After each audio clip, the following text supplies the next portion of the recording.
Kabila, Don Vera. Onto Ramos. Hinahanap si Apolonio. Jason driving right, tapped away.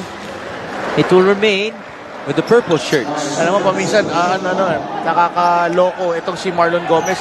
You see na hindi siya ganun kabilis gumalaw, pero ang liksi. Ito si Kuya Ernest Reyes with a spot of 3.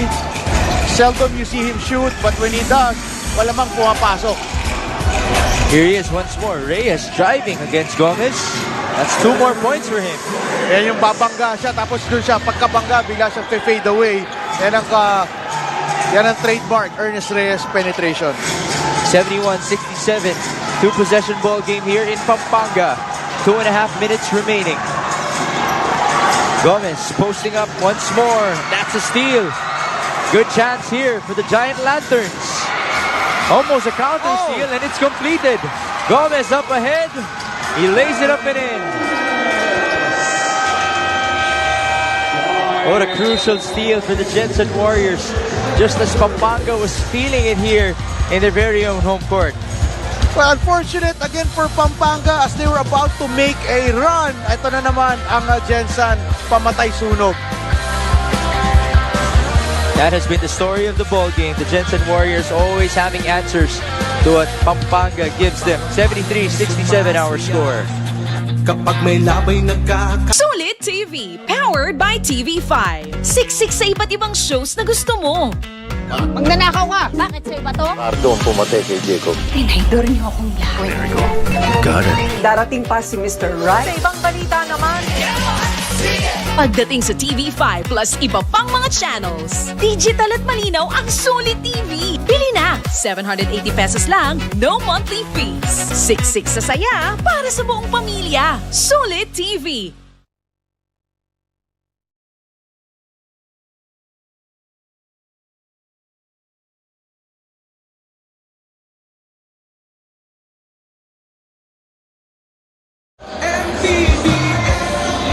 Marlon Gomez and company being stable here in the fourth quarter. 16 points and 6 rebounds for the big guy. Well, kung merong bright spot sa Pampanga na si Vera, dito naman sa Gensan, ito si Marlon Gomez, started the game a bit better than the rest. Pero ito nga, medyo nagkaroon ng downtime sa third quarter. But ito fourth quarter, it has been Marlon Gomez. 2 minutes and 15. Pampanga still within arm's reach. A 2-possession ball game. Concepcion, pick and pop. Balik kay Reyes. Inside they go. Kapulong. Oh, sorry miss. He could not control the board. As this last 2 minutes is brought to you by Embassy Whiskey. Chill muna tayo. It's another sorry miss for Pampanga. Ang ganda ng pasa actually ni Ernest Reyes kay Kapulong. Actually, credit that to Kapulong. Ang ganda ng seal niya sa loob, And then, it was a great elevation for Kapulong. Nevertheless, nag-in-out na naman, Parang kanina sa game against... anong game yung kanina? First game, second game? First game, second game. Second game, Sarangani, Zamboanga. Minalas din ng Sarangani nung umpisa. Yung bola lumuluwa lang parado. Ito, kita natin sa... Referees call the jump ball. And the possession arrow points Pampanga's way. So they will have another chance here. Just under 2 minutes. 73-67. Can Pampanga convert? Garcia's looking for a teammate. They go to Ernest Reyes. Being defended by Reverente. Don Vera now with 7 seconds on the shot clock. Screen up top. Vera will fire. He's blocked. It ends up with Reyes inside. Still no basket. Ball will remain with Pampanga on a baseline inbound. That was lucky for Pampanga because that was a wild shot by Vera because of the shot clock winding down, falling into the hands of Ernest Reyes. Kept the ball alive to their credit, to his credit. And then ito, natapik lang din ni Gensan. Pero yun nga, baseline inbound ngayon. A lot of hands on that ball. As the ball will remain with Pampanga, all of the players of Gensan reacting to it. Baseline muli tayo para kay NJ Garcia. Archie Concepcion, the pull-up. No go. Rebound. Oh, that's tapped away by Reverente. Kala ko doon na mag-aangal pa si Reverente. Hindi naman. Ang inaangal ni mga kampi niya, bakit walang bumax out? Yeah, that's an easy call. Actually, si Marlon Gomez pa yata ay nakatapik no? Balik tayo. Another chance for Pampanga. Shot clock at 10. Archie. They give it up to Garcia for 3. No. Oh, that's a push. Definitely a push. Ang masaklap doon for Pampanga, 3 chances ang nabigay ng Gensan sa kanila para dumikit. And they just blew their chances right now. Tingnan natin if Gensan can put away Pampanga with this next play. Under 90 seconds remaining, there's that push from behind. Nahuli si Dom Vera as Nico Elorde went down.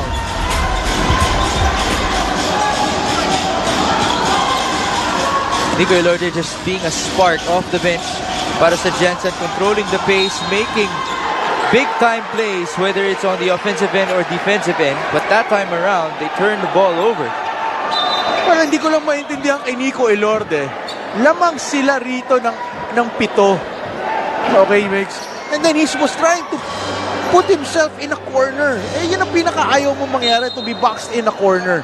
And that is what happened in that possession. Kaya ngayon, bola ng Pampanga. Binigyan na naman ng Gensan ng regalo ang Pampanga with this additional or extra possession. Then again, can they capitalize once more on the offensive end? Another chance for them. Lead is still 6 points. 1 minute and 14 remaining. Here's Garcia. Polonia's back in the ball game. Here's Concepcion approaching the last minute. Onto the corner. They go to Reyes. Fake. Oh, good block by Reverente. Great presence of mind. Wow, great defensive play there by Reverente. Na-fakean ka nga, pero nandun pa rin sa likod pala for another block against Ernest Reyes. Mark Cruz and Gensan looking to close out here. Can this be the dagger? Shot is too strong. Rebound Archie. Pampanga. This might be their last chance in the ball game.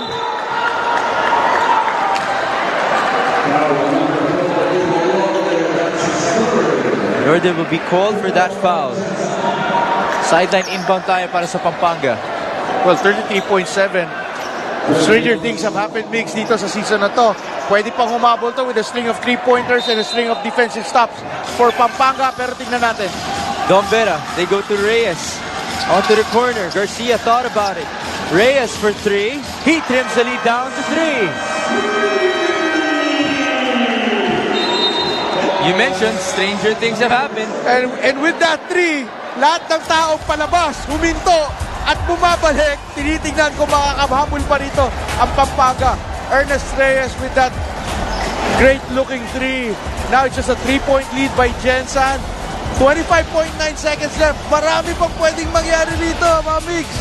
We have 1 timeout left for each of our squads. 73-70, 26 seconds remaining. Question is, if you're Gensan, what are you gonna do? Try to protect this lead. Well, lamang ka naman ng 3. So hindi mo kailangan magmadali. You're gonna force itong Pampanga to foul you and add more points sa free throws. Tomorrow will be in Nueva Ecija for Quezon City versus Mindoro, Muntinlupa versus Bacoor, and the Nueva Ecija Rice Vanguards defending their home court for the second time in MPBL history against a former champion here in the MPBL, the San Juan Knights, in what promises to be another thriller dito sa Maharlika Pilipinas Basketball League. Well, going back to this game, Migs, pwede pa rito makaisa ang Pampanga with this next defensive stop lang on this inbound by Gensan. They get a 5-second violation or agaw, then just, di naman kailangan din ng 3. Kailangan lang ng 2, okay lang, basta sure ball na tira. And ball goes back to Gensan. Then just play good defense and then work from there. Pampanga at 4-3. They're looking to extend their winning streak to 4. Gensan looking for back-to-back wins here. Again, we mentioned they are at the bottom. One of the bottom teams in the South Division, but they do have a strong lineup. Can this spark a good run for the Gensan Warriors here in their 2022 season? And for Gensan, they need to get this ball inbounded well and hold the ball well then kasi baka foulin sila or agawan ng bola. Shot clock differential is at 12 seconds. Here's Nico Panganiban. Being defended by Concepcion. Panganiban, path to the rim. Oh, a tough layup. What a beautiful play from Nico Panganiban. It's another guy is down. That's Jason Apolonio. Well, Apollonia really went up high to challenge that shot by Panganiban. Ang ganda rin ang atahan pa niya. Ayun, tumaob sa ere si Apolonio, which hit his back, took the wind out of him. At ang hirap puminga, no? Talagang parang tumigil ang mundo mo niyan, eh. That's a hard fall right there. Oh, pati yung back niya pala. So, hindi Might lang... have hit the head as well. Oh. This is not good for Apolonio. Sana, Definitely. And Pampanga's gonna need him. If not tonight, the next game. That's their leading scorer. And also, mind you, Archie Concepcion has been holding on to his right shoulder all game long. I think it's the right shoulder issue ni Concepcion might have come matagal na, no? Hindi lang in today's ball game. Kasi, I mean, it just took one hit and then ininda niya na buong laro, eh. So, malamang meron na yun, eh. Well, that's not something you want to see, no?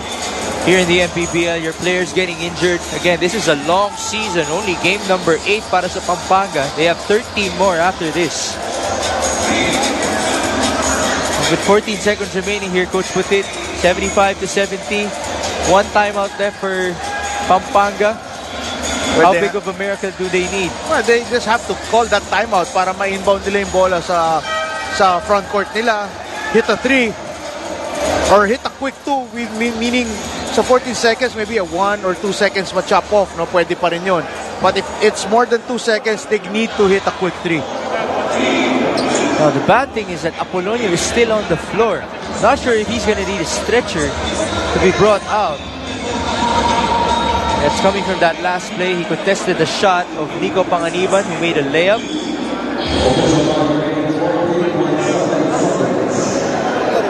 I don't know if it's yung back niya iniinda niya o yung sa ulo rin niya because medyo tumama rin yung ulo sa floor, eh, no? But that hit on the back sa floor is already enough, a Yes. lot, no, for a player like Apolonio. And the thing is, he hasn't moved ever since he got down. Kaya tama, hindi mo pwede rin galawin talaga until the proper medical staff attend to him, ano? We only have 15 seconds remaining in our ball game. At ayun yung mga medical staff putting on a brace, no, sa likod kasi or sa neck. And the Gonzalez family even attending to their star player. Of course. On your screen, you can see Congressman Don Gonzalez and team owner, manager A.G. Gonzalez. And he will be stretchered out. Obviously, that's not what you want to see from your young star. We've been talking about their athleticism, Coach Putit. But if his body couldn't take that, then it must be really hard. Yeah, I mean, no words right now. Ramdam ko yung sakit na yan. Oo. I mean, yung mahulog ko lang ng alanganin na the wind taken out of you, hindi ka makahinga, hirap na nun. Ito, buong katawan, bumaksak from the air, at taas pa ng tinalon, eh. So our prayers, of course, go to Jason Apolonio and his teammates, his family. Hopefully they recover. There are a lot of games in store for Pampanga. I hope wala lang major na injury or whatever sa nangyari. Maybe nabugbog or nabigla. That's good enough. Pero other than that, no, let's hope na wala naman. One thing's for sure, the Pampanga Giant Lanterns will tend to him. You can see the Gonzalez family right there taking care of him. Safe to assume he will be brought to the nearest hospital here in Pampanga.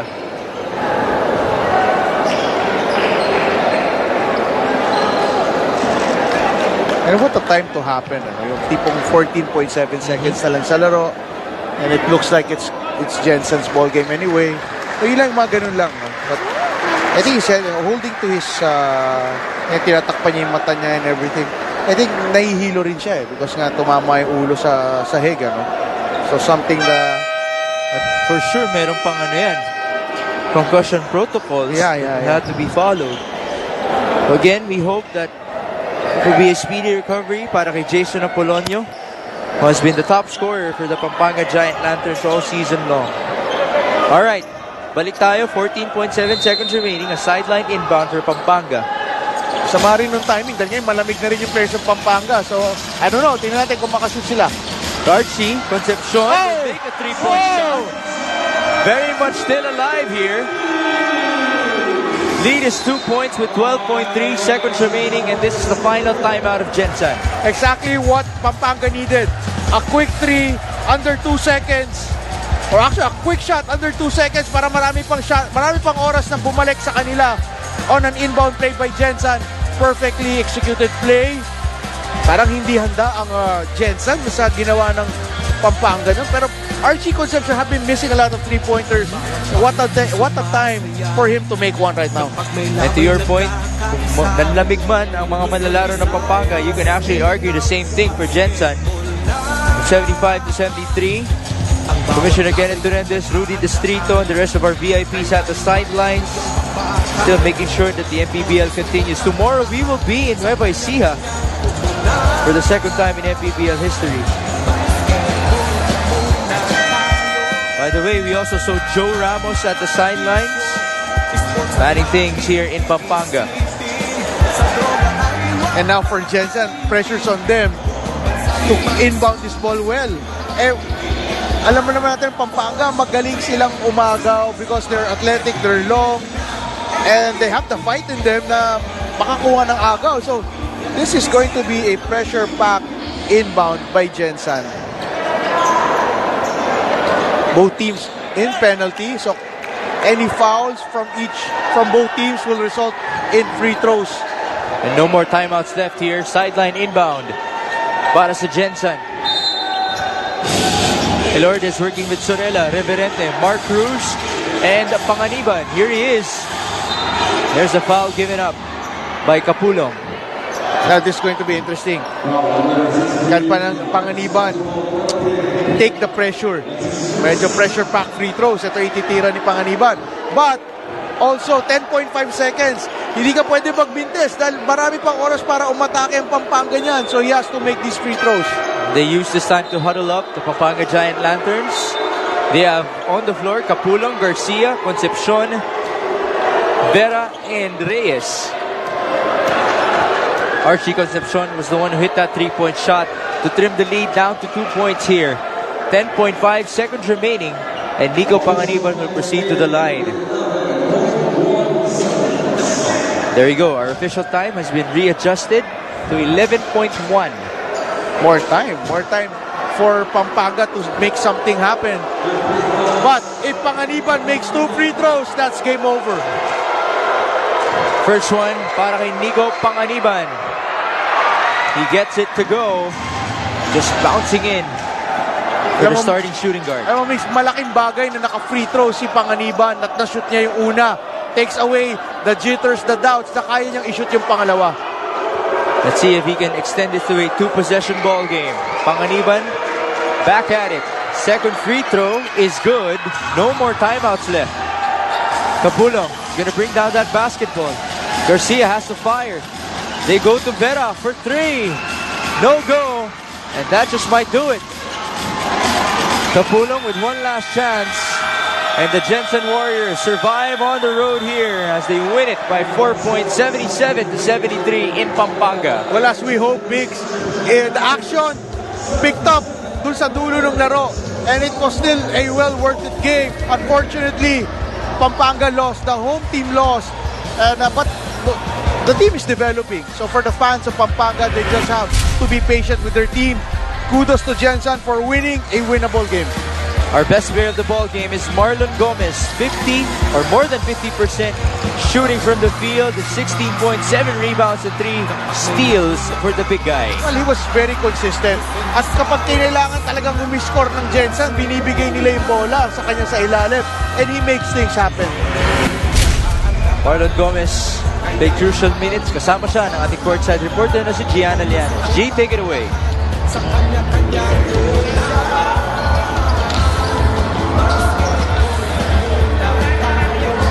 Yes, our best player of the game is Marlon Gomez from the Gensan Warriors with 16 points. Marlon, alam ko before the game, pinaghandaan niyo talaga going against the home crowd of Pampanga. Anong ginawa niyo para hindi kayo ma-distract sa home crowd ngayon? Hindi, sabi lang ni Coach, mag-focus kami sa game at saka sa number 1 nga yung crowded. Siyempre, crowded din ko to. Alam na alam ko yung mga taga Pampanga. Yes, Marlon, lalo na sa second half, pag nakakashoot ang Pampanga, lagi kayong may sagot. So anong ginawa nyo para consistent yung energy nyo through the whole game? Hindi, sabi lang naman ni Coach, puro adjust, tapos depensa, adjust, depensa, tapos hanggang makalamang tayo, wag lang tayong dumikit, sabi ni Coach. And I'm sure there are so many people proud of you guys right now. Sino ang gusto mong pasalamatan? Pinasalamatan ko pala unang-una sa taas, tsaka asawa ko, nanonood ngayon, tsaka anak ko, tsaka mga sponsor namin, Gensan Warriors, like thank you, followers, support, OK Bet, Carlo and Dicky and CD14, New York Motor Sales, Boss Nick, Jinky Skin, and Mayora, Laurel Pacquiao, and General Santos City. Thank you! Sabi na bati yung nga pala yung coach ko sa Tarlac, si Coach Julius, happy birthday. Saka sa lahat ng di ko na bati, hi sa inyo lahat. Thank you sa panalo kayo. Thank you very much once again. Marlon Gomez with 16 points today. Back to you, Biggs and Putit. Thank you, Gianna. Marlon Gomez receiving some love from the Kapampangans here in the Brengao Convention Center as he defeats his former team.